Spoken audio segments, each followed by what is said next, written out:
I don't understand what drives people to cheat. Sometimes it looks so stupid and ridiculous that you really don't understand why they do it. People, in pursuit of personal pleasure, are ready to destroy not only their own lives, but also the lives of strangers who did not intend to do this, and this, in my opinion, is the most terrible thing.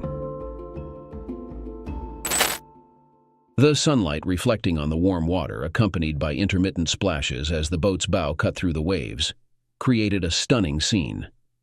The temperature was around 85 degrees Fahrenheit with clear skies. The boat's engine hummed steadily, propelling us further from shore until the coastline vanished from sight. I leaned over the side, peering into the crystal-clear blue depths, hoping to catch a glimpse of fish swimming below. A gentle tug on my arm drew me back inside the boat, where I found myself embraced by the beautiful woman holding my hand. Stacy kissed me passionately, and when I tried to pull away, she insisted I continue. "You'll have almost an hour to watch the fish while I'm underwater," she said. "Are you embarrassed to kiss me in front of Bob? He already knows we're in love. Besides, we're married. We can do whatever we want." Stacy had always enjoyed public displays of affection. Even from the start of our relationship, she was the one to initiate kisses, often with unabashed fervor, regardless of onlookers. She wanted everyone to recognize our bond and understand that we were exclusively committed to each other. Perhaps it was due to our origins in a small town where the dating pool was limited, or perhaps she just had a strong sense of ownership. Who could say for sure? While I never lacked options when it came to dating, I also never had throngs of attractive women vying for my attention. Stacy, on the other hand, exuded a subtle allure, akin to the girl next door, albeit one living next to the Playboy mansion. With her long, thick brown hair and striking blue eyes, she possessed a natural beauty. Her figure was just right, her breasts not overly large like those of a porn star, yet not small enough to go unnoticed. Everything about her seemed flawless, including her captivating presence as she strolled around in shorts during the summer months. Sometimes I found myself completely distracted by her. It puzzled me what she saw in me, considering I was as average as they come. Yet for some inexplicable reason, she loved me. In any case, we were both in our late 20s and enjoying a wonderful life together.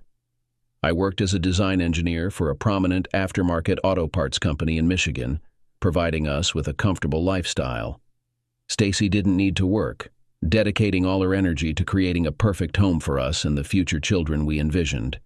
We indulged in a couple of vacations each year, often decided on a whim to keep things exciting and prevent boredom or stress. While we supposedly took turns choosing our activities, it usually felt like Stacy had the final say. My interests, much like myself, are more conventional compared to Stacy's pursuits. I have a passion for cars, which aligns perfectly with my job designing aftermarket trim pieces and parts. This role not only suits me well, but also grants me perks such as discounts and even freebies on parts for my Mustang. Unlike many of my acquaintances, I'm not a collector. I typically keep a Mustang for 3 or 4 years before trading it in for a newer model. Currently, I'm driving a midnight blue Shelby GT-H, although this particular model originally came in black with gold stripes. Soon after taking delivery, I had it repainted and made a few upgrades. While for me, a dream vacation might entail a trip to Las Vegas for the SEMA show, Stacy's preferences lean towards activities like skiing in Colorado or scuba diving here in Florida. As we sailed through the water, Stacy gripped my hand tightly, her smile radiant enough to rival the intensity of the Florida sun.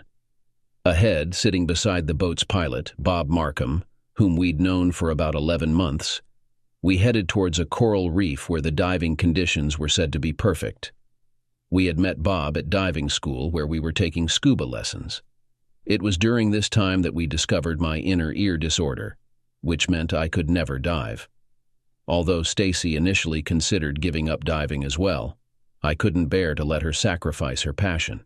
Bob appeared to be a decent individual, slightly older than us at 39, and married to his childhood sweetheart. They resided approximately an hour's drive away from us in Michigan's Upper Peninsula, raising 3 children. Susan, Bob's wife, showed no interest in diving. Bob, though not a towering figure of handsomeness, possessed a reasonable appearance. He, like myself, was just an ordinary man with a family, which made me feel relatively secure about him diving with Stacy. Not that I harbored any concerns about Stacy. She epitomized the ideal wife and had never given me any cause for suspicion. And trust me, I tend to be suspicious. She was affectionate, even-tempered, and always where she was expected to be. This held significant importance for me, having grown up under the care of my father. I had witnessed his gradual decline from a relatively attractive and vigorous father figure to a shattered and disillusioned individual before his eventual demise. What had caused this transformation? Was it the harsh economic conditions and lack of job opportunities? Was it the globalized and militarized state of the world? None of those. It was all due to one sandy-haired woman who couldn't keep her legs closed. I swore to myself that I would never follow the same path as my father. The woman with sandy hair, of course, was my mother. What made the situation so tragically absurd was the intense love they shared. Despite moments of separation, they'd always find their way back to each other, full of promises like, "I love you," and "This time it'll be different." While Dad worked tirelessly to provide for us, Mom would inevitably seek solace elsewhere, whether it was with the mailman, the garbage man, or even some wandering circus clown passing through town. Predictably, Dad would eventually discover her infidelity. Despite loving her more than anything, he refused to tolerate it and would kick her out. She'd spend weeks indulging in various affairs before realizing her mistake and returning to Dad every time. Naturally, he wouldn't take her back immediately. His pride wouldn't allow it. He'd try dating other women, some of whom I preferred over my mom, but none made him truly happy. He was faithful to a fault. Mom, on the other hand, was even worse. She'd engage in flings but never considered dating anyone other than Dad. She'd indulge in intimate acts that I'd rather not even think about, but would never be seen publicly with anyone other than him. If it weren't my life, it would be comically absurd. If it were a movie, I swear I wouldn't watch it. Growing up with these experiences instilled in me a deep-seated distrust and a strict no-tolerance stance towards cheating. I was determined not to end up in a mental institution, consumed by depression and obsession over any woman, regardless of her attractiveness. While love is a beautiful thing, I refuse to lose myself to it. This marked our third trip to Florida for diving with Bob. We had established a comfortable routine and had grown quite familiar with each other. I would rent a boat and they would dive while I entertained myself with books, videos, or games. Upon their return, they would share underwater photos and stories. Afterwards, we'd return to our hotel, where Stacy would passionately pursue me. Although it wasn't particularly enjoyable for me, I endured it because of my deep love for Stacy. However, this trip was going to be different. I had a surprise planned for her, something that would enhance her enjoyment of the trip. It was a bit costly, but well within our means. In fact, I had managed to save some money by opting not to charter a first-class dive boat this time, so the cost would be about the same as usual. I had some concerns about our captain, though. He gave off the impression that he might resort to slightly shady tactics to earn extra cash. While not physically imposing, he seemed rather cunning. "What's got you grinning?" Stacy interrupted my thoughts with another one of her passionate kisses. She teasingly brushed against the front of my shorts, eliciting an immediate response. "Are you already plotting all the naughty things you want to do with me later?" Leaning over me, I could discern her arousal through the fabric of her bikini top. She was clearly turned on. "Want to sneak below deck for a quickie?" Before I could respond, the boat came to a halt, and the captain descended to check on the anchors. He signaled approval with a thumbs up before disappearing below deck, presumably for a nap. Bob came over and began organizing his equipment. "Hey, Steve, do you know what's under the tarps at the back of the boat?" he inquired. "Yeah, that's the surprise I've prepared for you guys," I replied, attempting to conceal my excitement. "What surprise?" Stacy interjected, gripping my arm. "You never mentioned anything about a surprise. Are you keeping secrets from your own wife who adores you?" The three of us headed towards the stern of the boat, close to the diving platform. Once there, I started removing the tarps covering my surprise. In fact, my surprise had two parts, and they wouldn't discover the second part until after their dive. Perhaps not until later at the hotel. It depended on how well things went and how I felt. As I unveiled the surprise, their gaze fell upon two aqua scooters. Their skeptical expressions indicated they were less than impressed. "Wow!" exclaimed Bob. "What do we do with those? What are they?" "They're aqua scooters, Bob. Remember last time we were here? You guys mentioned wanting to cover more ground and see more underwater. Well, these will allow you to do just that. Simply hold on and squeeze the control handle and it will propel you through the water much faster than swimming. The batteries last for about 45 minutes. You'll get a warning signal at 50%, so head back when you hear it. If the batteries die before you return, just press the purge button and it will release its ballast and float to the surface for us to retrieve later." Neither of them appeared particularly excited, but they agreed to give the scooters a try.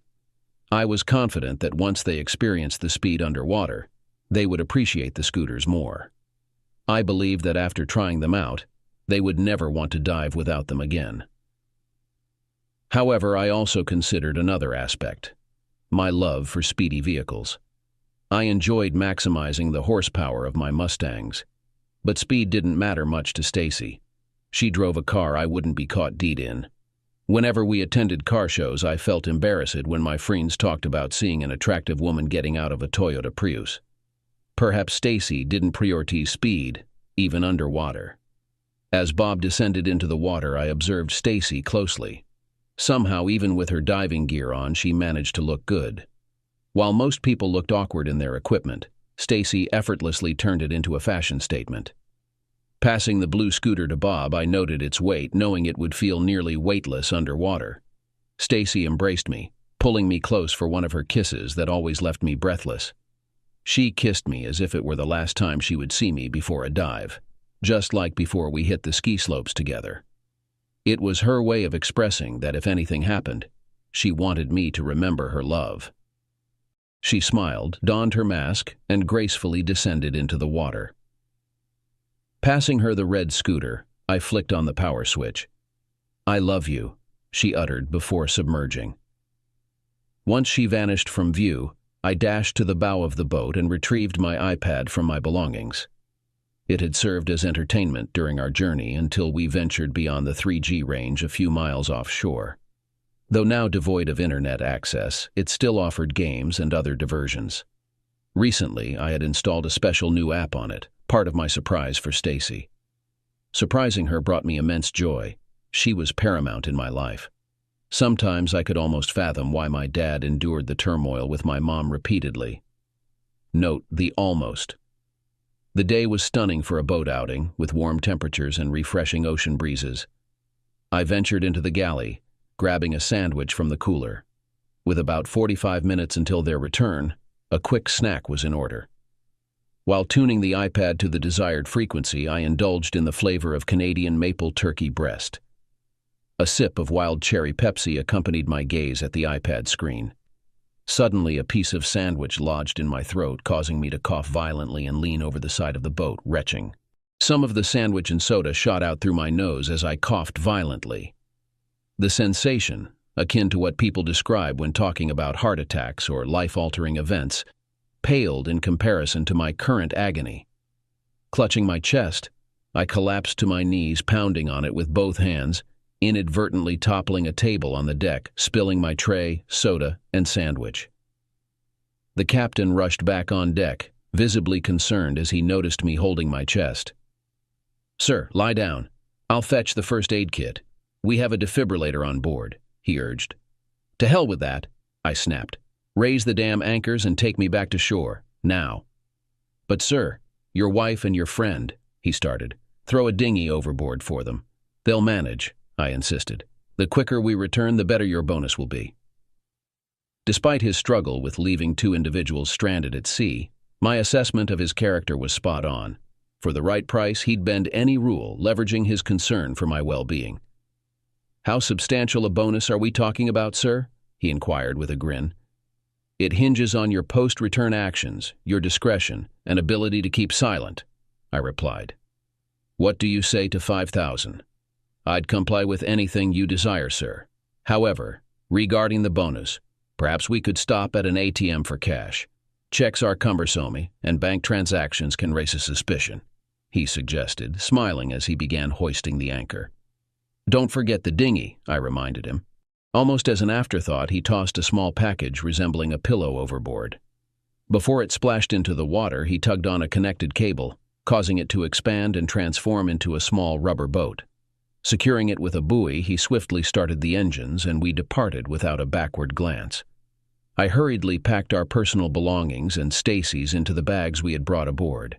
My heart raced so loudly, I feared it might burst from my chest. Collapsing into a deck chair, I pondered the uncertain future ahead. "Perhaps you should stroll around, sir, to maintain blood circulation until you receive medical attention. It's advisable to keep the heart active," he suggested from the wheelhouse, eyeing me intently. It seemed he suspected I'd suffered a mild heart attack and sought to flee ashore out of fear, unaware that I was leaving my beloved wife and friend behind, relying on his return or another's rescue. I was unfamiliar with his theory. From what I'd learned about handling a heart attack, the protocol always emphasized seeking immediate medical attention and keeping the individual calm, quiet, and lying down. However, it didn't matter in my case because I hadn't experienced a heart attack. What I went through was equally serious and life-changing, but it was more of an emotional injury than a medical one. It had taken us 90 minutes to reach the diving spot, anticipating a 2-hour stay. With a return trip of the same duration, we should have been back around 6:01 p.m. As it turned out, we had only stayed for less than half an hour and were making better time than expected on our way back. Taking all of this into account, I carefully planned my next steps. The captain's eagerness for the bonus was evident as he managed to trim nearly 20 minutes off the return trip. Immediately upon docking, he approached me. "Shall I escort you to the nearest hospital, sir?" he inquired. "No, just to the nearest bank," I replied, leaving him puzzled but fixated on the word bank. "Now on to the second part of securing your bonus," I began. "I understand, sir. You want me to return to the area and swiftly retrieve your wife and friend. I just need to refuel, and I'll be on my way, provided you can manage to get to the hospital independently." "I've arranged for someone else to pick them up," I fibbed. "Your task is solely to take me to the bank for payment. After that, I need you to erase any memory of our encounter or chartering your boat to me." He appeared suspicious and started to speak, but it seemed that money trumped any ethical concerns, so he simply nodded and we headed to a small bank in the marina. An hour later, I had checked out of the hotel and was waiting at the airport for my flight back to Michigan. The moment I surfaced from the water, I sensed trouble brewing. Scanning the horizon, I found no sign of any boats, including ours. The only vessel in sight was a small rubber life raft about 50 yards away. Behind me, Stacy Martin emerged, spluttering, expelling water and her mouthpiece. Despite the scuba gear and her soaked hair, she managed to maintain a stunning appearance. I harbored a deep-seated animosity towards her. From her perky nose to her upbeat demeanor, from her enticing figure to her firm buttocks, I despised every aspect of her. "Hey, Bob, where's the boat?" she asked cheerfully. Responding would only invite argument, prolonging interaction with her. So, I opted for silence and swam towards the raft, fatigued and burdened by my heavy tanks. As I pondered the whereabouts of the boat for the umpteenth time, I heard a noise. Stacy had activated her aqua scooter for propulsion, swiftly racing towards the life raft. I begrudgingly acknowledged her cleverness, realizing I hadn't considered that option. Starting my own scooter, I trailed after her towards the raft. Upon reaching the raft, Stacy promptly discarded her tanks, allowing them to sink to the bottom. She cautiously maneuvered herself onto the raft and reclined. Following suit, I also shed my tanks. Considering it's a survival scenario, her husband's financial capability to cover insurance penalties for the lost tanks crossed my mind. He's genuinely a decent person, I pondered as I settled into the raft. Fortunately, the raft was adequately equipped and spacious enough for 3 or 4 occupants. Though not overly roomy, there was sufficient space to avoid proximity or contact with Stacy, both of which would have induced nausea at that moment. I began assessing our situation. With the sun still high in the sky, we had a couple of hours before nightfall. The warmth of the sun ensured we wouldn't freeze, but staying on the raft until dark might bring some chill. Exploring the pockets inside the raft, I focused on the one nearest to me. "Bob, any idea where the boat is? What's happening?" Stacy inquired. At that moment, I struggled to contain my frustration. "How would I know where the boat is? I was down there with you," I retorted sharply. "Should I magically conjure a boat? Let's take a moment to gather ourselves and figure out what's happening." Stacy simply shook her head and began searching through the pockets on her side of the raft, while I did the same on my end. In total, there were 4 pockets, with 2 containing a first aid kit and a flare gun. Another pocket held 3 small bottles of water along with some dried fruit and meat, while the last one contained a small radio, more akin to a walkie-talkie, which we hoped could help us contact the boat for rescue. I was still grappling with the situation. This marked our 3rd diving expedition together, and we had never surfaced far from the boat before. Despite using scooters this time, which had taken us further away, I was confident we had retraced our path accurately. Even the GPS homing feature on my watch indicated we were back at our original position, or at least very close to it. Considering our options, 2 conclusions emerged. Firstly, something might have happened to the boat, although if it had sunk, we would have noticed wreckage during our dive. Secondly, they might have abandoned us, which seemed improbable given Steve's devotion to his conniving wife. He would go to great lengths to please her, so their departure couldn't have been voluntary. If they had indeed left us behind, it likely wasn't by choice. Perhaps they had been attacked, potentially by the modern-day pirates we've heard about, or there might have been an emergency on board that necessitated their return to shore. The fact that they left us the raft supported this theory. If they were under attack or hijacked, they wouldn't have been able to spare the raft for us. I felt reasonably confident that I had figured things out, so now all I had to do was wait for them to return to shore and send someone back for us. I estimated it would take 3 or 4 hours for help to arrive. With no other options, waiting was our only course of action. As I glanced around, I noticed a bundle secured to the inflated edge of the raft. Upon untying it, I discovered it was a small blanket. Wrapping it around myself, I attempted to rest. The exertion of diving and the stress of our predicament had left me weary. "What are you doing?" Stacy inquired. "It'll be at least 3 hours before they can return for us," I explained it. "I'm exhausted, and there's nothing productive we can do in the meantime, so I'm going to try to nap." "What's going on, Bob? Care to enlighten the rest of us?" she retorted sharply. "I don't know what's gotten into you, but we're in this together, and sharing information could be beneficial.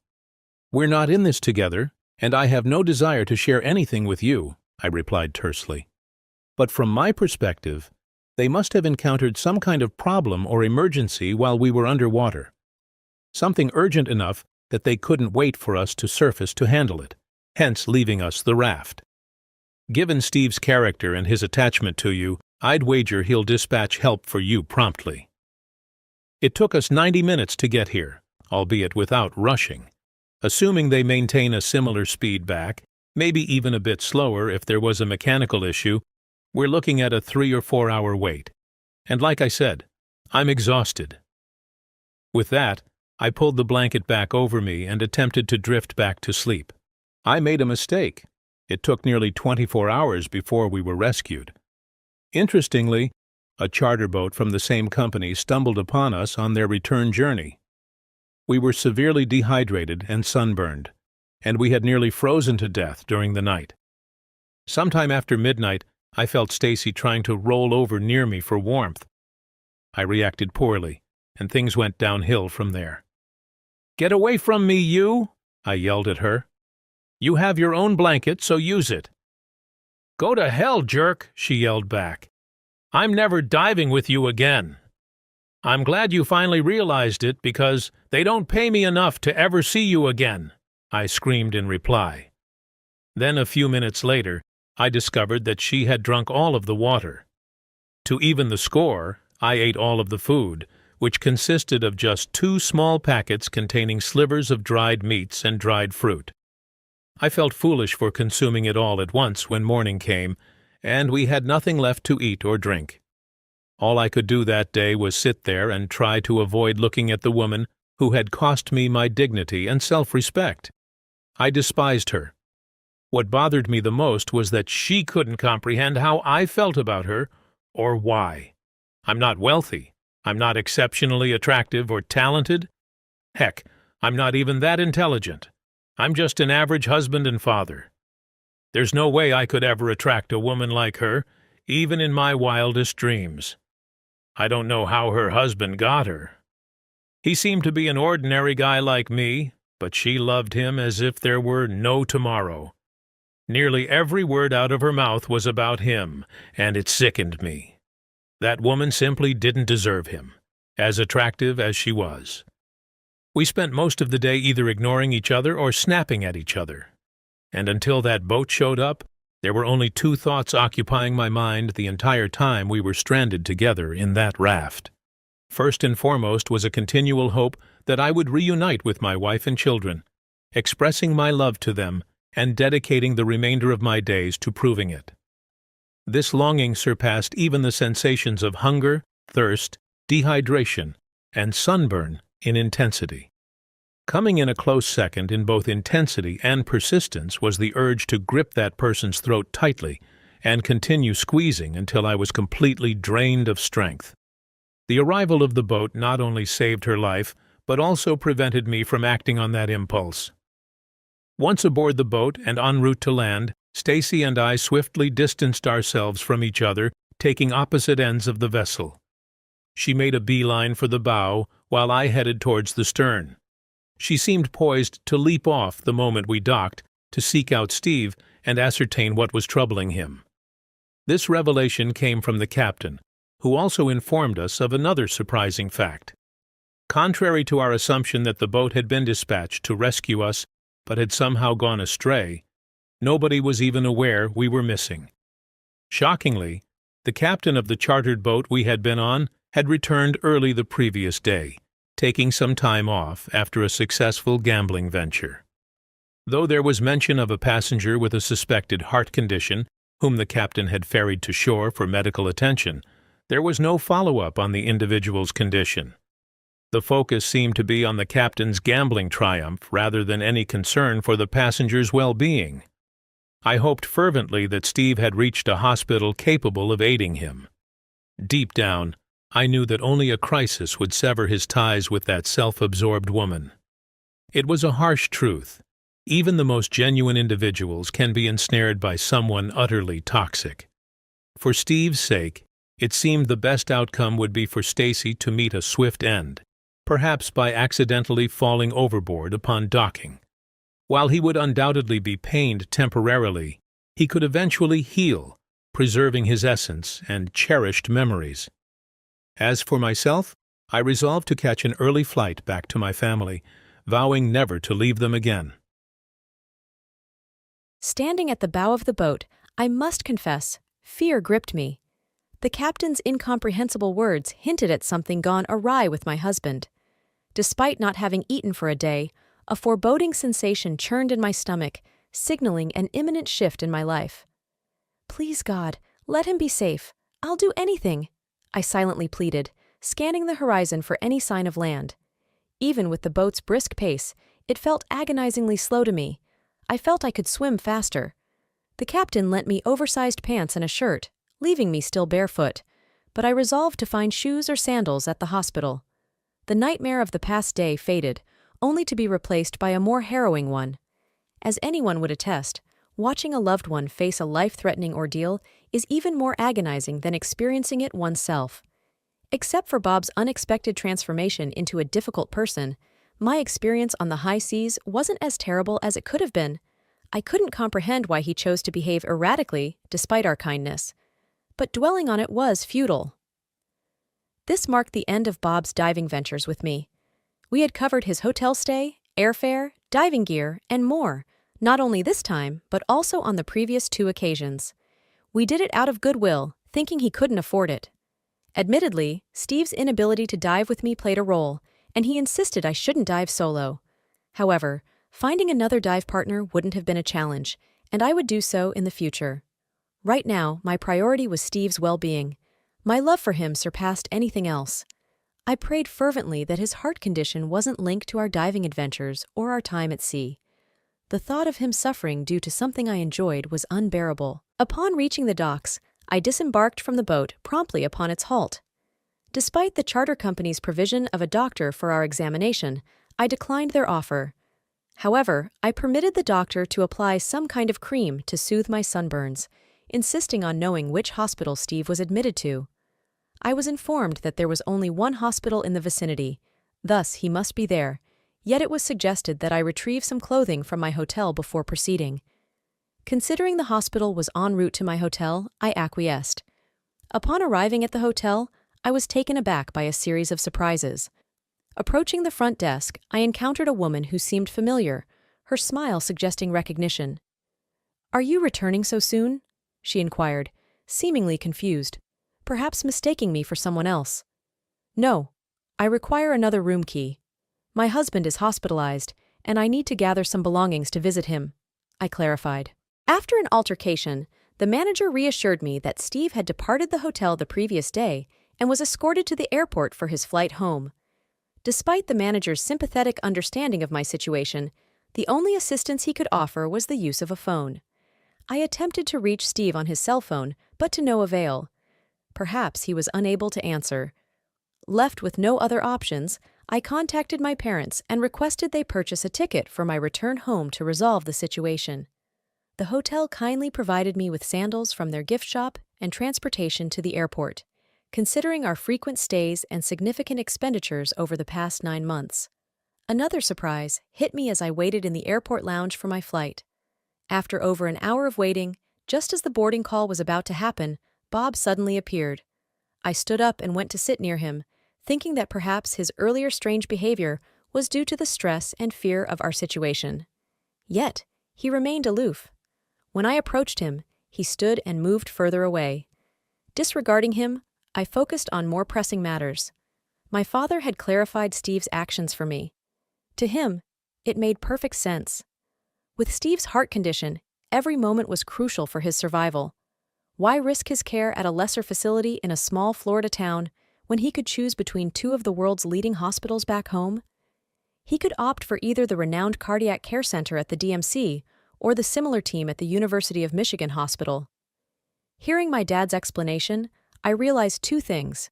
He was likely correct, and Steve's condition was more serious than I had realized. We entered the aircraft and soon took off. Throughout the flight, I struggled to relax. Peering out the window, I felt a familiar sensation reminiscent of being on a boat. I couldn't shake the feeling that I could probably reach our destination faster by flapping my arms than the pace we were flying at. Upon landing, I scanned the area for my dad and eventually spotted him conversing with a vaguely familiar man holding a sign with my name on it. Initially, I assumed he was there to escort me to the hospital to visit Steve.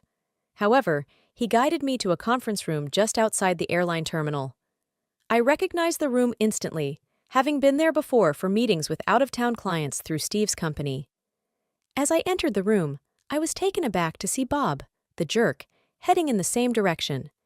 It wasn't a spacious room, and we ended up seated at the same table. We both opted for the silent treatment, pretending the other wasn't present. My father sat behind me, which was comforting. I knew I'd have at least one friendly presence to help me navigate whatever was to come. What came next was a petite, nerdy-looking woman who handed manila envelopes to both Bob and me, while a smaller card was given to my dad. "Stacy Martin, you have been served," she announced to me. "Served what?" I quipped. "Lunch would be nice. I didn't eat much on the plane." The nerdy woman simply rolled her eyes and walked away, muttering something about stupidity and bust size. Bob, sitting across the table, seemed distressed by the contents of his envelope. He glanced at me with what seemed like murderous intent, but remained silent. Then he hung his head, and though I couldn't be certain, it sounded like he was crying. My dad opened his envelope to find the most beautifully crafted card I had ever seen. It seemed Steve had personalized it just for him. Despite its somber tone, the message was heartwarming. It expressed Steve's appreciation for the relationship he shared with my parents, portraying them as anchors of stability and family in his life, treating him like more than just a son-in-law, but as a son. This made me wonder if the situation was even more dire than I had initially imagined. Perhaps Steve believed he was facing a terminal illness. I peered into my envelope, only to find it empty, filled with nothing but a stack of useless papers. Why didn't I receive a card? I pondered silently. My father glanced over the papers, then back at me, shaking his head. "What's going on with Steve, Dad?" I inquired. "There's nothing wrong with Steve," my father responded calmly. "He's filing for divorce." "He's what?" I exclaimed, jumping to my feet just as the man who accompanied my father at the airport entered the room. That's when I recognized him. The man who coerced me into signing that agreement when I married Steve. I despised him for it. His subtle hints about the consequences of infidelity or divorce had nearly dissuaded us from getting married in the first place. "Stacy, Bob," he began. "I demand to speak with Steve," I yelled. "Right now." "I'm sure you're curious as to why you're here," the man continued, unfazed by my outburst. "Per my client's instructions, we will now watch a brief video clip. This video will shed light on recent events. Afterward, each of you will have 10 minutes to present your explanations. Steve may choose to accept or reject your explanations individually or collectively.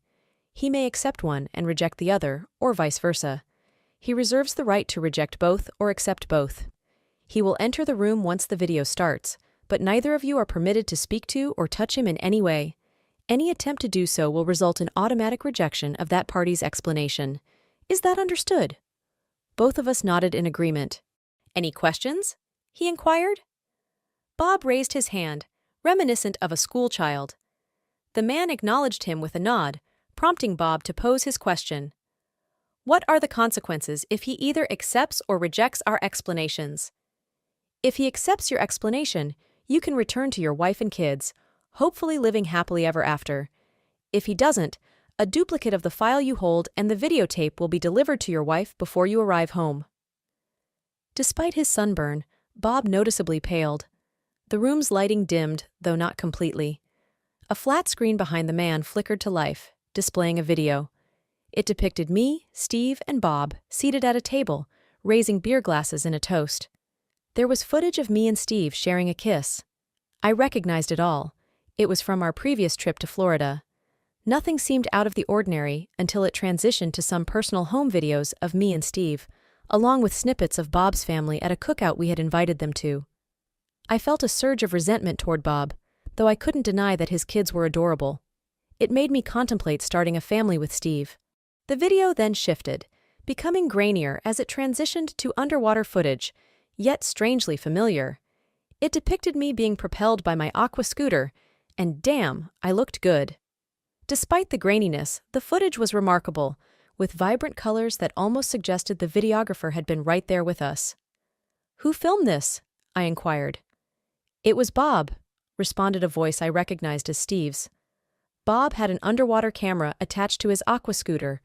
I figured as we got older, you might want to show our kids or grandkids some of our past adventures. Then the video showed me lowering my scooter and approaching Bob.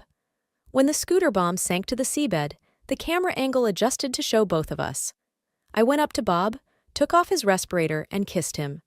As I watched myself, silence fell in the room, and the oppressive feeling that I had been experiencing all day intensified. Both Bob and I knew what was going to happen. My complete betrayal of my husband was captured, and it looked terrible. After the video concluded, the room brightened to its full intensity. As my eyes adjusted, I noticed the varied expressions directed at me from everyone present. Bob seemed accusatory, as though I had wronged him. The lawyer wore a smug, "I told you so" expression. My father appeared visibly shocked, but it was Steve's gaze that stung the most. The man I loved, the one I had envisioned spending my life with, regarded me as though I were insignificant, a mere object devoid of emotion or love. Steve began to speak, remaining seated, but revealing signs of concealed pain despite his efforts to mask it. I was stunned. Prior to entering the room, I hadn't grasped the extent of what I stood to lose. "I suppose you all view me as rather cold for how I've handled this," Steve started. But in truth, nothing could be further from reality. I'm in immense pain right now. The video I witnessed shocked and wounded me so deeply, both physically and emotionally, that several people I encountered thought I was having a heart attack. Indeed, my heart did suffer a blow, Stacy, and it was because of you." His gaze bore into mine as he spoke. "I believed our life together was wonderful, loving you more deeply than I imagined possible given my past. I truly thought you felt the same way. But Stacy, you understand my family history better than anyone. My father, despite not being a fan of the Eagles, suffered from love. He spent his life devoted to a woman incapable of fidelity. Despite numerous chances, she repeatedly betrayed him. I believe my mother loved him in her own flawed manner, but fidelity was beyond her. She tried, yet cheaters inevitably repeat their actions. Each betrayal chipped away at my father until he was a shell of himself, consumed by his capacity for love and forgiveness." Steve's words offered a glimmer of hope. Perhaps amidst this turmoil, he would grant me another chance. "I am not my father," he declared. "Unless one of you can provide compelling reasons otherwise, 2 marriages will end today. I refuse to endure what he did, not for anyone. Although I'm hurting now, I'll heal and move forward. Sooner or later, I'll find someone else." His words trailed off as my thoughts overwhelmed me. This was suddenly grave. He couldn't simply replace me. I couldn't bear the thought of losing him. Every marriage faces challenges. Surely he wouldn't discard what we shared for something so trivial, not even a fleeting affair. When I returned to awareness, I struggled to breathe, but Steve continued speaking, his tone icy. "The clock is ticking," he stated bluntly. "Well, I suppose I'll start," Bob began. "Firstly, I want to express my sincere apologies. I never intended to cause harm to you or anyone else. I've been tormented by guilt since this began. I didn't instigate it, and I had already decided to stop diving with you guys. I also assumed you were aware of the situation, or at least that's what Stacy led me to believe. However, on the boat, I noticed how you held her and gazed into her eyes, and I realized that someone who loves her deeply wouldn't want to share her. I don't have eloquent words or convincing arguments to justify my actions. Frankly, I'm not even convinced that you shouldn't inform my wife, although I'd prefer if you didn't. Perhaps you could allow me to tell her in my own way and time, because eventually I will. The guilt will consume me until I do, but I hope to approach it in a manner that might give me a chance to salvage our family." He drew in a deep breath and resumed speaking. "Steve, you're an exceptional individual. Despite having financial means, you remain genuine, just like myself. You're not some pretentious person pretending to conform. I admire the career paths you've taken and wish I had made similar choices. I regret not excelling in school and missing out on those opportunities. Joining the dive class was more than just fulfilling a dream. It was a lifelong desire that financial constraints had always hindered. My enrollment was a collective gift from my wife, family, and a few friends who pooled their resources to give me a glimpse of my dream. Without their generosity, I could never have afforded it. Despite working over 50 hours a week, it's barely enough to cover the mortgage and necessities. We lead a modest life with few luxuries, but we find contentment nonetheless. However, I now feel immense guilt for not living up to the sacrifices they made for my happiness. I'm willing to undergo any test, whether a lie detector or otherwise, to prove my honesty. I never pursued or approached your wife. In fact, I tried to avoid her. Yet, she made it evident that she could easily find someone else to dive with who would comply with her wishes. Perhaps the exhilaration of exploring the underwater world momentarily overshadowed the discomfort of compromising my values. But lately, this guilt has been gnawing at me. Before we even resurfaced from our last dive, I had already decided to quit. That's why I behaved rudely towards Stacy after the dive and avoided her beforehand. I'm genuinely ashamed and remorseful for my actions, and I'm prepared to do whatever it takes to make amends, regardless of your decision." Once Bob fell silent and leaned back in his chair, the room lapsed into quietness once more. All eyes turned back to me. "Steve," I began, rising from my seat and making my way toward him. I had hoped to embrace him, to reassure him that we could somehow resolve the situation. But a single glance from him halted me in my tracks. "It's not as it appears." Well, maybe it is somewhat. But I wasn't thinking clearly. We all have our breaking points, moments when our rationality slips away. For you, it's those damn Mustangs. How many times have we gone to those shows and you've lost it? Remember that blonde who trailed you at the Hin show in Chicago? Or the Asian woman at the Nopi show? And what about the woman with the orange and green Mustang at the Woodward Dream Cruise in Detroit? They all wound you up so much that you ravaged me afterward. So, yes, I have my breaking point too. There's something about being submerged, not in a shower or bath, but deep underwater, that drives me wild. I can't help but act on it. I moved closer to him, sensing he didn't pull away, indicating some understanding was sinking in. I understand you care for me, Steve, and I realize this situation has pained you. But you must know, those moments were the only times I've ever been tempted to betray you. I can't explain it. Our sex life is great even after a decade. I desire you every time I see you. Yet, being underwater ignites an intense arousal in me, and you can't be there with me. If you want, I'll quit diving. But remember, like your passion for car shows, each time I returned from a dive, we shared some of our most passionate moments. Last night, just like every other time, you would have struggled to stand afterward. I would have taken everything from you until there was nothing left. You're the only man I've ever loved and ever will love. This is just a quirk of mine. I'll give up diving. This switch won't flip again. I know it will take time for you to heal, but I believe we can move past this and find happiness again. Isn't our 10-year history worth one mistake? It's the only one I've made, I promise. You've always done your best to make me happy, so please forgive me for this lapse. I know I've hurt you, but I wasn't in control. It won't happen again. If you truly love me as you say you do, as much as I love you, then please grant me another chance. For a moment, silence hung heavy in the air until my gaze shifted to Steve, and I noticed a single tear trailing down his cheek. Bob, perhaps we once considered ourselves friends. As you've mentioned, he began, his voice strained. But that can never be the case again. Whenever you cross my mind, all I'll see is you underwater with Stacy.